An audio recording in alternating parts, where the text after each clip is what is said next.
오늘은 셀교회 사역이 새롭게 시작되는 날입니다. 우리 자녀들이 이제 새 학기를 맞이하고 또 새 학년이 되어서 새롭게 시작하는 것과 같습니다. 우리가 1월 1일로 시작되는 것들이 있다면 교육 달력은 9월 달로부터 새롭게 시작되는 첫 달이 되는 것입니다. 저희 교회의 셀교회 사역도 교육 달력을 따라서 교육력을 따라서 움직이고 있습니다. 그래서 이제 새로운 한 해의 새 출발이 되는 자리에 있습니다. 새롭게 셀을 섬기는 목자가 있습니다. 그리고 지금까지 섬겨왔던 셀에 다시 헌신을 다짐하는 분들도 계십니다. 우리 셀교회 목자라고 이야기할 때 이 목자라는 것은 목회자라는 것입니다. 회중이 많든 적든 그 회중을 이끌어가는 목동이라는 것입니다. 그러기에 목자라고 이야기합니다. 목회자의 준말이기도 합니다.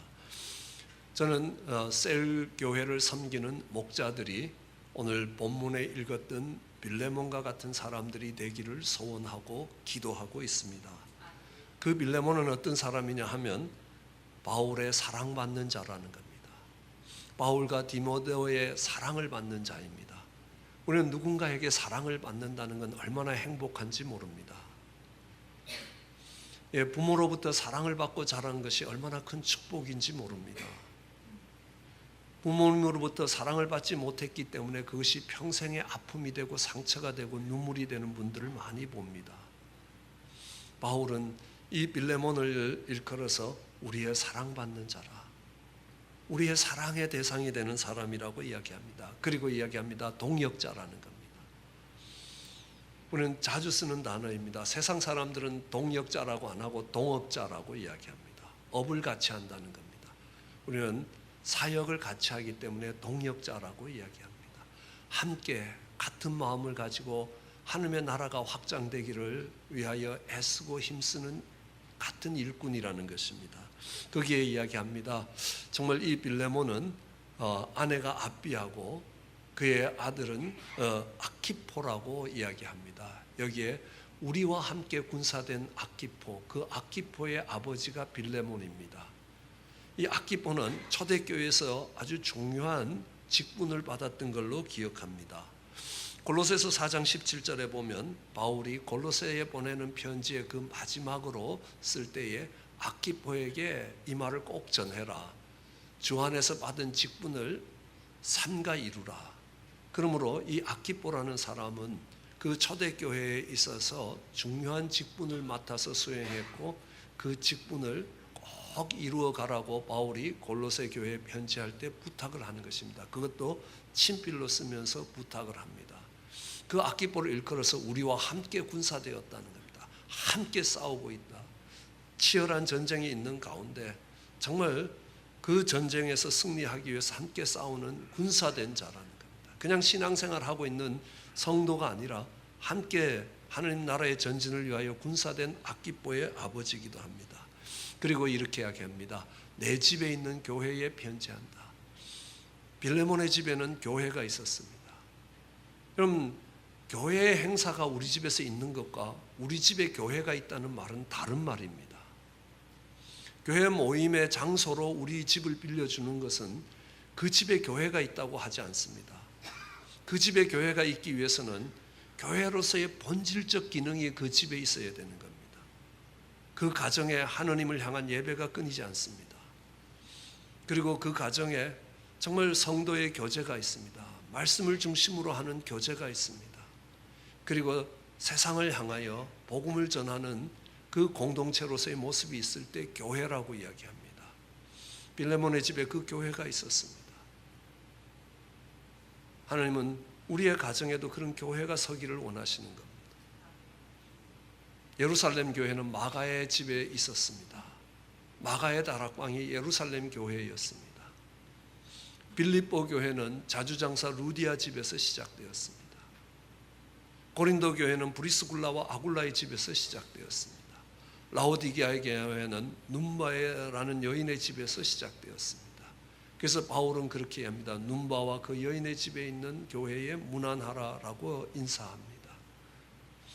그리고 이 골로새 교회는 바로 빌레몬의 집에서 세워졌습니다. 저는 여러분의 가정에도 교회가 서 있기를 주의 이름으로 축원합니다.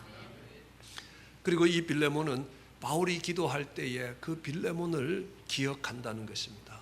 바울의 기도 속에 있었던 사람입니다. 그리고 정말 바울이 기도할 때에 그 빌레몬으로 인하여 하나님께 늘 감사하다. 빌레몬을 생각할 때마다 하나님께 너무너무 감사하다는 것입니다. 어떤 사람들은 생각하면 아쉽고 안타깝고 정말 부족한 것들을 채워줘야 되는 사람이 있습니다. 그런데 빌레몬을 생각하면 기쁨이 넘치는 사람입니다. 생각만 해도 유쾌하고 기쁜 사람입니다. 왜냐하면 그는 믿음의 사람이었고 성도에 대한 사랑이 넘쳤기 때문입니다. 그리고 오늘 이야기합니다. 정말 빌레몬과 사귀면 사귈수록 그 사귀는 사람들 속에 선이 있다는 것을 알게 하는 사람이라고 기록하고 있습니다. 그러니까 빌레몬과의 믿음 안에서 교제를 할 때에 정말 우리 가운데 선이 있다는 것을 알게 만들어주는 사람이라. 언젠가 다큐멘터리를 본 적이 있습니다. 그 다큐멘터리 KBS에서 만든 다큐였는데요. 그 제목이 사람은 꽃보다 아름답다라는 제목의 다큐멘터리였습니다. 이분은 한국에 있는 아이들을 입양을 했습니다. 특별히 앞을 보지 못하는 아이들을 입양했습니다. 그 중에 제일 먼저 입양되었던 엘렌이라는 자매님이 저희 교회에 와서 언젠가 한번 찬양 집회를 인도한 적이 있습니다. 그때에 그 다큐멘터리를 편집해서 저희 교인들과 함께 본 적이 있습니다. 편집하기 위해서 30분 되는 다큐멘터리를 보면서 참 감동이 되었습니다. 내 아이를 입양했습니다. 다 한국에서 입양하셨는데요. 내 아이 다 앞을 보지 못하는 아이였습니다. 그 중에 네 번째 아이는 심한 자폐가 있어서 정말 앞을 보는 부모조차도 다루기 힘든 아이였습니다. 그를 사랑으로 섬기고 있는 겁니다. 그런데 더 놀라운 것은요, 입양을 했던 이 미국 이 부부도 두 분 다 앞을 보지 못하는 분입니다. 자기도 앞을 보지 못한 상태에서 자기 삶 하나 추려가기도 힘에 버거운 상태에서 한국에서 자기처럼 앞을 보지 못하는 내 자녀를 입양한 겁니다. 아니, 자기 민족도 버린 아이들을 입양해서 그 하느님의 사랑으로 키워가는 겁니다. 특별히 세 번째 아이는 그래도 수술을 하면 눈을 뜰 수 있다고 해서 개한 수술을 받아서 그 세 번째 입양한 아이의 도움을 많이 받고 삶이 많이 좋아졌다고 이렇게 하기도 합니다. 그러면서 그 다큐멘터리 끝에 분명 사람은 꽃보다 아름답다. 그분을 바라보면서 하나님의 백성 속에 이런 아름다운 모습, 이런 선한 모습, 이런 착한 모습이 있다는 것들을 그분의 삶을 보면서 우리 속에 있는 선을 일깨워주는 것입니다. 반대가 되는 사람도 있습니다. 볼 때마다 야, 사람이 저렇게 악할 수 있구나. 본질상 진노의 자식이구나. 이거를 일깨워주는 사람이 있는가 하면 하나님의 자녀들 속에 정말 있는 그 아름다운 모습, 선한 모습을 일깨워주는 사람이 있습니다. 빌레몬이 바로 그런 사람이라고 이야기합니다. 그래서 성도의 마음에 평안을 주고 바울의 마음에 많은 기쁨과 위로를 준다고 이야기합니다. 그럼 바울은 복음을 위해서 많은 수고를 했습니다. 산을 넘어야 되고 강을 넘어야 되고 40에 하나 감한 채찍을 5번 맞고 수없이 감옥에 투옥됐습니다. 얼마나 고생스럽겠습니까? 그래도요, 빌레몬 같은 사람이 있다는 것 때문에 위로를 받을 수 있습니다. 우리는 이민 와서 참 어렵고 힘든 나그네 생활을 합니다. 쉽지 않는 생활입니다. 힘겨운 생활입니다. 그럼에도 불구하고 내가 아무리 고생을 했더라도 우리의 자녀들이 존귀한 자리에 가면 그것이 위로가 됩니다. 내 고생이 정말 보람을 느낄 수 있는 고생이 됐다는 겁니다. 바울이 복음을 전하면서 정말 수없이 많은 어려움을 당했지만 그래도 그 열매로 빌레몬 같은 사람이 있다는 것 때문에 너무너무 위로가 된다고 이야기하는 바울의 위로가 됐던 사람이 빌레몬입니다. 그래서 바울은 빌레몬을 부를 때 동무라고 부릅니다. 친구라고 부릅니다. 그래서 늘 가면 바울을 영접했습니다. 정말 왜냐하면 바울에게 복음에 빚진 사람이라, 바울을 통해서 복음을 듣고 그 복음을 받아들이고 구원을 얻고 변화된 삶을 살았기 때문에 바울을 통해서 정말 복음에 빚진 자가 되었다라고 이야기합니다. 바울은 정말 내가 이것을 순종할 것을 확신한다. 교회에 어려운 일들이 있습니다.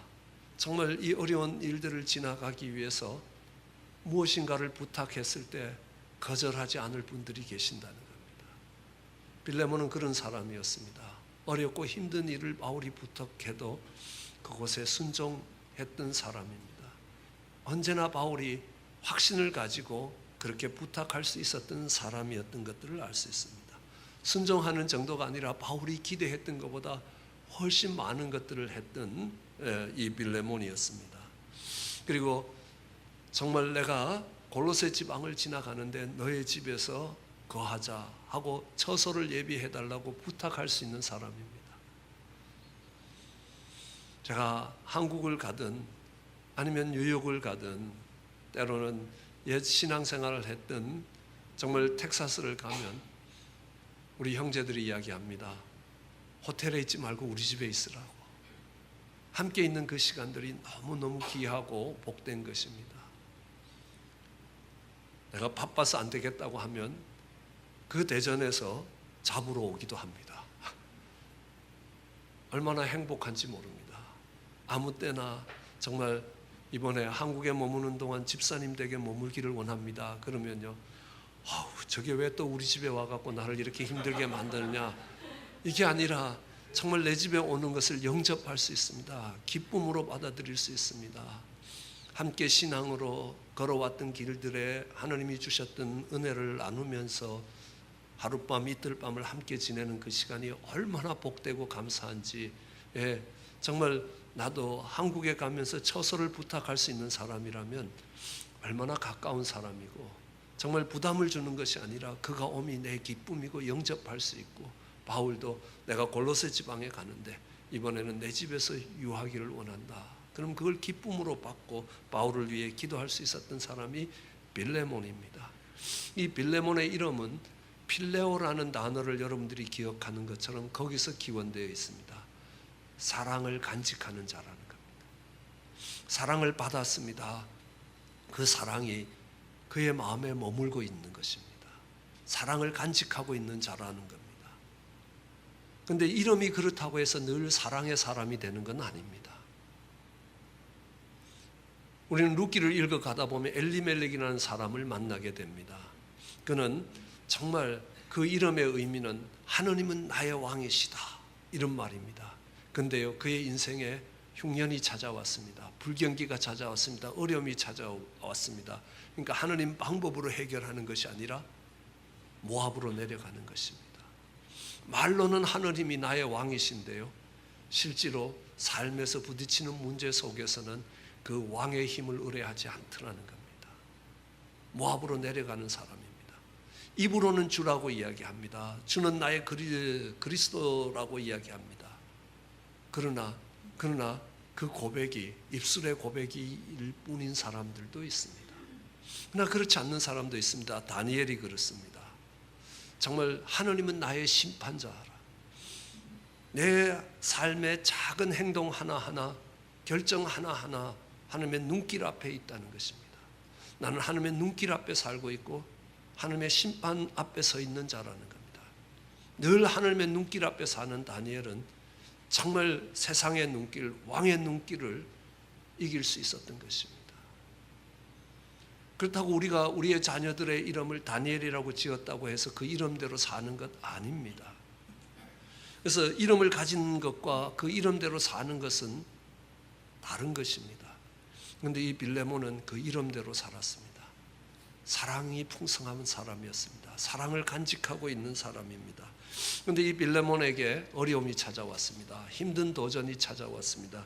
뭐냐 하면 오네시모에 대한 용서의 문제입니다. 오네시모는 그의 집에 있었던 종이었습니다. 정말 사랑을 베풀었습니다. 그런데 이 종이 도망을 쳤습니다. 근데 얼마나 힘든지 모릅니다. 그 당시에 이 노예는 재산으로 취급되던 시대였습니다. 당대의 정신적인 세계를 주도하고 있었던 세네가라는 사람도 노예는 사람이 아니라고 이야기합니다. 여러분들이 이 세네가는 네오 코바디스라는 영화를 보면 네오 황제 옆에서 정말 정치적 자문을 해줄 수 있는 철학가였습니다. 가장 인품이 아름다웠던 것으로 칭송을 받던 이 세네가조차도 노예는 재산이지 사람이 아니라는 겁니다. 가축처럼 취급을 해야 되고 노예는 입술을 움직일 권리도 없다고 이야기합니다. 그런데 빌레몬은 그렇지 않았습니다. 노예를 형제처럼 대했습니다. 교회의 한 가족으로 대했습니다. 사랑을 베풀었습니다. 그런데요, 그 노예가 도망을 친 겁니다. 그러면 주변 사람들이 뭐라 그러겠습니까? 그 봐라, 뭐라고 이야기했니? 노예는 노예답게 다루어야 된다는 겁니다. 그건 사람이 아니다. 고마워할 줄 모르는 인간이라는 겁니다. 내가 뭐라고 이야기했냐는 겁니다. 정말 짐승도 묶어놨던 줄 풀어내면 그냥 도망가듯이 노예도 그 줄 풀어놓으면 도망가는 거 아니냐. 네가 아무리 사랑으로 대한다고 해서 그 사랑이 열매를 맺었느냐는 겁니다. 도망치지 않았느냐는 겁니다. 그의 사랑이 배반이 되어서 돌아온 거 아닙니까? 그뿐만이 아닙니다. 정말 공동체 안에서, 신앙의 공동체 안에서도 이야기합니다. 정말 모르긴 몰라도 빌레몬이 오네시모에게 뭔가 부당한 걸 했나 보다. 그러니까 오죽하면 도망쳤겠느냐. 목숨을 걸고 인생을 걸고 도망쳐야 되는 그런 위험을 감내하다 보면 우리가 모르는 무슨 일이 있나 보다. 예, 자신의 선이, 자신이 베풀었던 사랑이 비난이 돼서 돌아올 때 얼마나 힘들겠습니까? 저는 목회를 하면서 그런 경험을 많이 합니다. 어려운 문제가 있는 집사님들과 함께 눈물을 흘리면서 그 어려움을 같이 지나갑니다. 아니, 그 집사님은 잘 때에 밤에 나와서 기도합니다. 그 집사님 먹을 때 금식하며 정말 기도합니다. 그래도요, 교회를 떠나는 겁니다.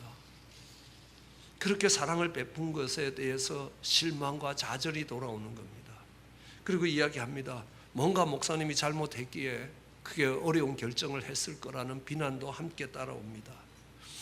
예, 빌레몬에게 있어서 오네시모는 그랬던 것입니다. 그래, 그래도 용서하자 하고 용서할 수 있습니다. 그런데 웬일입니까? 바울이 그 빌레몬을 다시 돌려보낸다는 겁니다.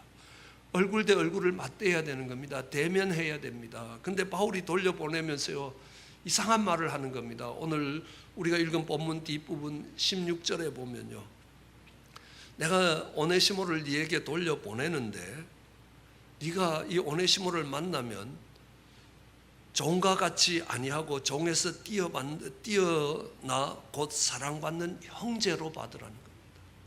아니, 도망친 노예가 돌아왔을 때 이를 용서해주고 받아주는 것만으로도 힘들 텐데, 아니, 이걸 형제로 받으라는 겁니다. 형제로 받아라. 아니, 17절에는요, 네가 나를 동무로 알지 않느냐, 친구 아니냐. 그러니까 나를 영접하듯이 빌레몬에게 오네시모를 영접하라고 이야기합니다. 쉽게 하면 바울에 준하는 환대를 하라는 겁니다. 아니, 이걸 한데 집어가도 속이 안 풀릴 텐데 이거를 정말 형제로 영접하라. 거기까지 참겠는데요, 정말 바울을 영접하듯 영접하라는 겁니다. 그리고 정말 이 오네시모하고의 관계가 틀어지면 바울이 기뻐하지 않겠다고 이야기합니다. 내가 이를 통해서 기쁨을 얻기를 원한다는 겁니다. 그리고 내가 네가 순종할 것을 확신하는데 거기다 더합니다. 그죠? 내가 한 말보다 네가 더할 것이라고 기대한다. 아니, 형제로 받고 그의 바울에 준하는 대접을 해서 정말 환대를 하라는 것. 그거 안 하면 네하고 나하고 관계가 틀어질 거고 내가 너에 대한 기쁨이 없어질 것이고 내 평강이 깨질 것이다. 바울하고 관계를 틀려면 마음대로 해라, 이런 뜻이 아닙니까? 근데 거기다 한술 더 떠서 내가 했던 말보다 네가 더 하기를 내가 더 할 줄 알고 있다라는 겁니다. 근데 정말로 올라온 것은요, 빌레몬은 오네시모를 향하여 바울이 말한 것처럼 바울이 기대했던 것보다 훨씬 더 큰 일들을 합니다. 바울의 말보다 더 했습니다. 왜냐하면 형제로 받았던 이 오네시모는 9일에 그 골로새 지방의 감독이 됩니다.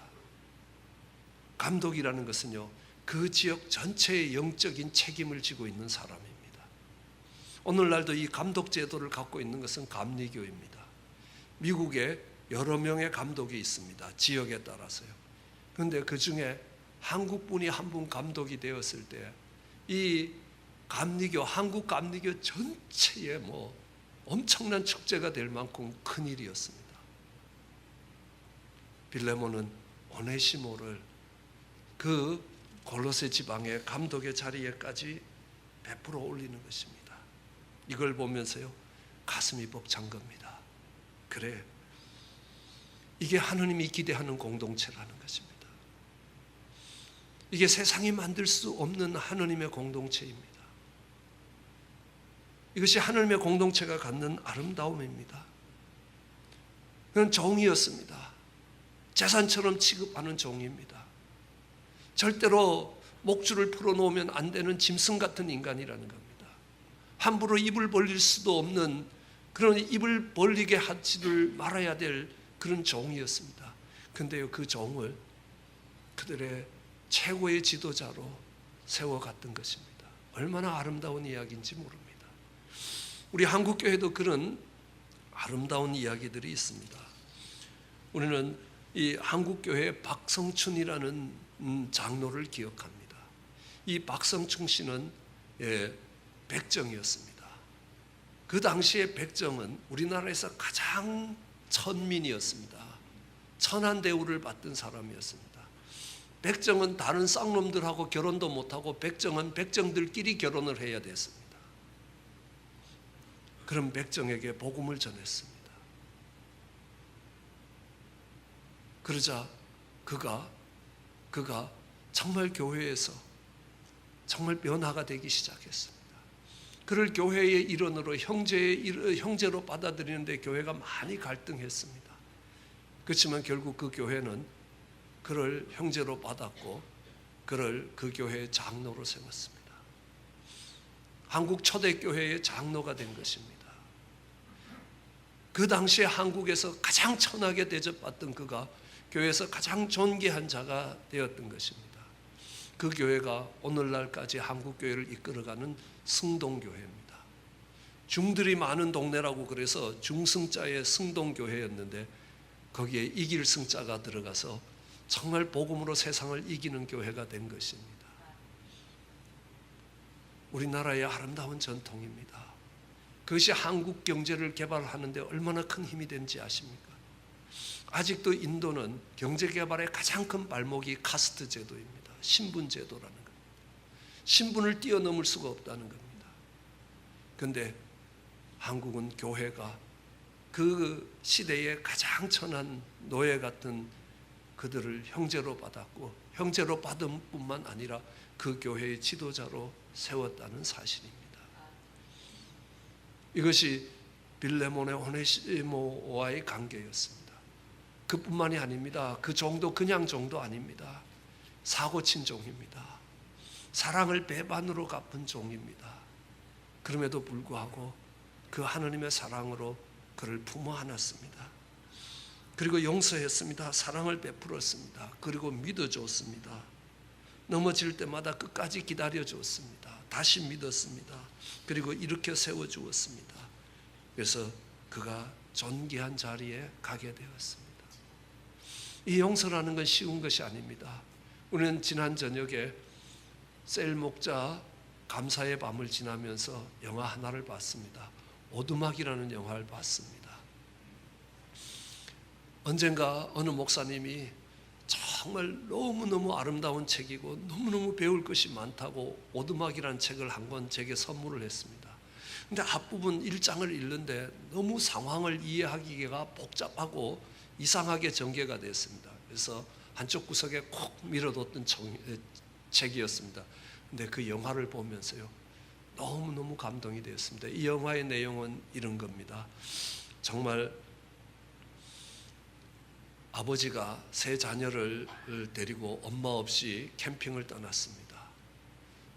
그러니까 위에 두 자녀가 정말 배를 타고 나갔다가 배가 뒤집힘으로 인하여 물에 빠지게 됩니다. 그래서 그 물에 빠진 그들을 구하기 위해서 아빠가 막 가서 그들을 건져내 왔습니다. 의식이 없는 아들에게 인공호흡을 해서 그를 깨워냈습니다. 그리고 난 뒤에 돌아보니까 막내딸이 없는 것입니다. 그 사이에 막내딸이 유괴가 된 겁니다. 가서 잔인하게 또 성폭행을 당하고 죽은 증거들이, 핏자국들이 발견됩니다. 시체를 찾을 수도 없습니다.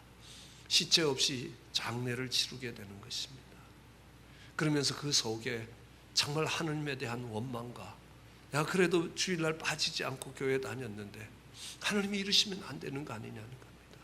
그리고 그 딸을 무참하게 죽인, 그것도 아직 어린 딸을 그렇게 한 범인에 대한 미움으로 가득 차 있는 그가 어떻게 하나님의 은혜 가운데서 용서의 길로 가느냐. 그것들을 정말 이렇게 영화로 만들었던 겁니다. 어려운 겁니다. 그 용서라는 것이 쉬운 것이 아니라는 겁니다. 나를 십자가에 매달아야 되는 아픔이 있는 것입니다. 그냥 내가 용서하지 하고 마음을 정한다고 용서가 되는 게 아닙니다. 우리에겐 그 용서가 나가지 않습니다. 그 십자가를 짊어질 때만 그 용서가 가능한 겁니다. 그 과정들을 너무너무 아름답게 너무너무 잘 묘사를 해뒀습니다. 많은 것들을 배울 수도 있고 많은 것을 얻을 수 있었습니다. 그 용서가 베풀어지는 것입니다. 가장 결정적인 것은 이런 부분입니다. 네게는 남은 두 아들이 있다는 겁니다. 그가 이야기합니다. 하나님이 이러시면 안 된다는 겁니다. 그건 하나님이 잘못하신 것이라는 겁니다. 그 말을 할 때 네가 하나님이구나, 네가 심판자라는 겁니다. 그럼 네가 심판을 해봐라. 네게 두 아들과 한 딸이 살아남아 있다. 그런데 이 아들과 딸이 네게 잘하지 않는다는 겁니다. 그 사건으로 인하여 딸도 죄책감을 갖고 정말 아버지와 같이 안 있고 싶어 하는 겁니다. 아들도 반항하기 시작합니다. 아버지 말에 순종하지 않습니다. 둘 중에 하나를 지옥에 보내라는 겁니다. 누구를 보낼 거냐 선택하라는 겁니다.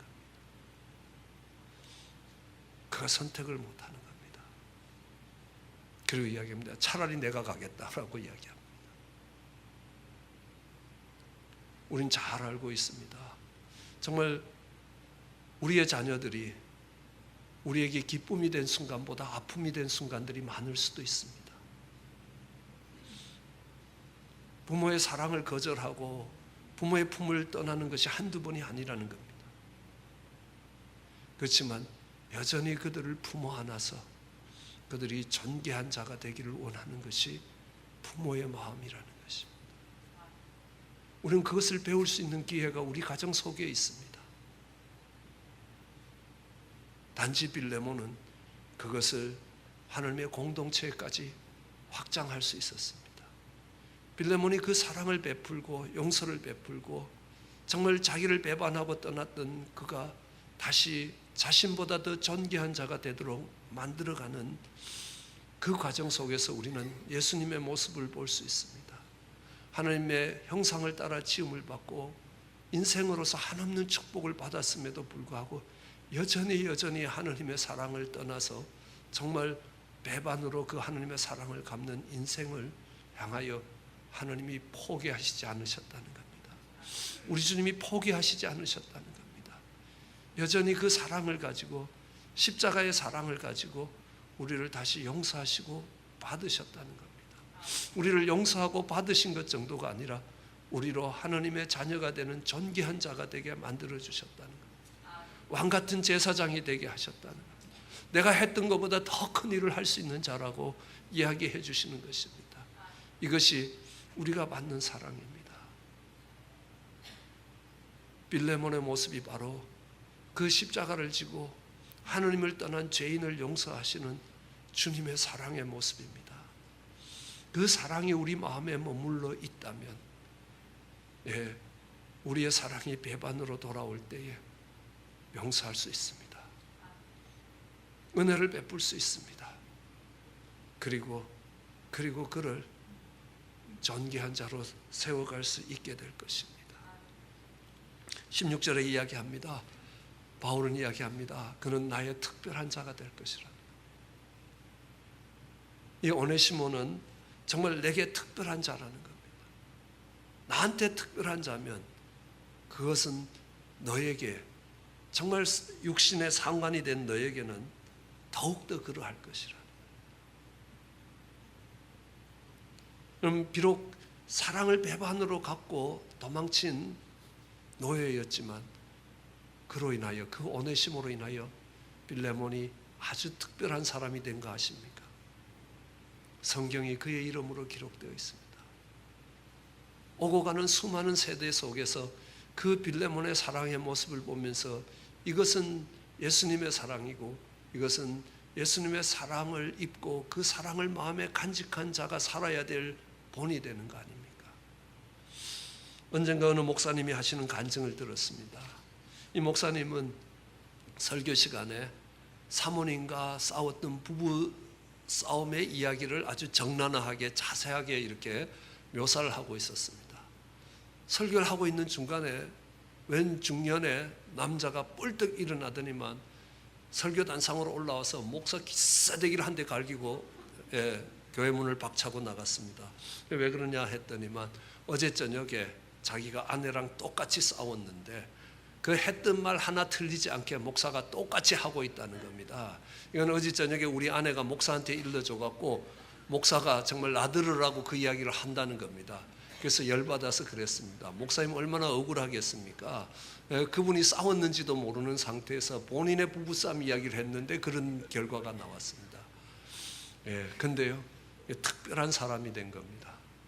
그 후로 목사님은요, 매일 12년 동안 뺨을 때리고 간 그 형제를 위해서 기도했다고 이야기합니다. 그리고 12년 만에 그 앞으로 돌아왔습니다. 그 교회로 돌아왔습니다. 그리고 그 교회에 충성스럽게 섬기는 일꾼이 되었습니다. 장로님이 되셨습니다. 그 목사님이 이야기합니다. 내가 우리 아내의 말은 안 믿어도 정말 저 장로님 말은 믿고 일할 수 있다는 겁니다. 그런 관계가 되었습니다. 우리는 사랑이 배반이 되어서 돌아올 수도 있습니다. 아픔이 되어 돌아올 수 있습니다. 그러나 더 큰 하나님의 사랑으로 그것을 감싸 안아 보십시오. 그러면 그 배반의 상처가 정말 존귀함으로 풍성한 열매로 바꿔질 것입니다. 이것이 셀교회를 섬기는 목자의 모습입니다. 아니, 셀교회를 섬기는 목자의 모습뿐만 아니라 하나님의 사랑을 받은 자가 정말 살아가야 될 삶의 모습입니다. 우리는 세상을 살아가면서 이해관계의 사슬에 매여 있는 이 세상은 언제나 내가 베푼 사랑이 배반으로 돌아오게 되는 것입니다. 그 기대가 무너지는 곳이 있다는 겁니다. 거기에 좌절하지 마십시오. 그것이 빌레몬과 같은 정말 아름다운 사랑의 열매를 맺을 수 있는 또 다른 기회가 될 수 있습니다. 그렇게 끌어안았을 때 빌레몬도 오네시모도 존귀한 자가 되고 그 공동체는 아름다운 모습을 갖추게 되었습니다. 오고 가는 세대에 정말 하느님이 자랑스럽게 생각할 수 있는 공동체가 된 것입니다. 사랑을 배반으로 돌린 죄인을 용서하고 7번씩 70번씩이라도 70번씩 7번씩이라도 용서하며 그것을 품어 안을 때에 그가 변화됩니다. 그러면 그는 존귀한 자가 될 것이고 그는 하나님 앞에 나의 면류관이 될 것입니다. 그 사명을 감당해가는 우리 모두가 되시기를 주의 이름으로 축원합니다.